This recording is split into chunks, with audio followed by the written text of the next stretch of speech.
December 17th, 1944. Shonberg, Belgium. The sky was ash-grey, the ground frozen, cracked, silent. But beneath that silence, war waited to scream again. The 333rd Field Artillery Battalion, a group of black soldiers who'd been told they'd never see the front, now stood at the very edge of it. They were artillerymen, not infantry, trained to fire from behind the lines, never to fight face to face. But that winter, the front came for them. For months they'd heard the whispers, "They're not real soldiers." Now their cannons spoke for them. They pounded the advancing German armor, metal against metal, echoing through the forest.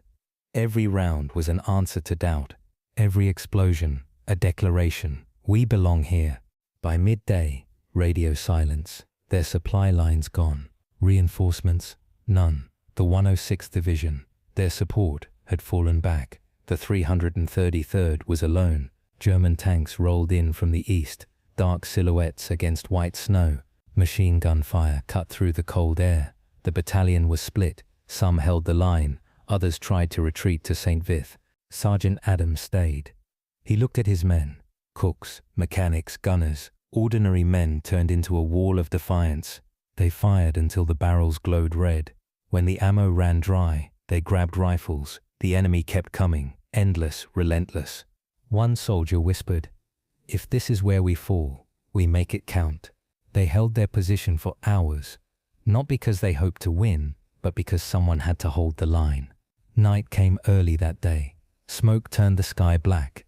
The survivors tried to escape through the woods, 11 men exhausted, freezing. They stumbled into the Belgian village of Wereth, a small cluster of houses, half buried in snow. Local villagers took them in, offered food, warmth, a place to hide. But the war had long arms. German SS troops discovered them, dragged them from the house into the snow. For hours the villagers heard the echoes of screams, and then silence. Those 11, now remembered as the Wereth 11, were executed without mercy. For years their names went unspoken.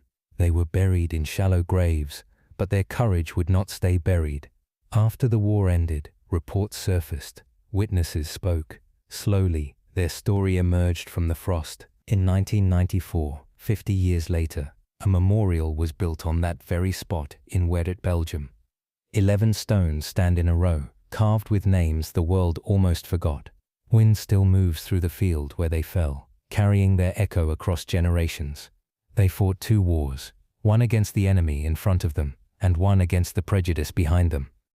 They proved that valor has no color, and sacrifice needs no permission.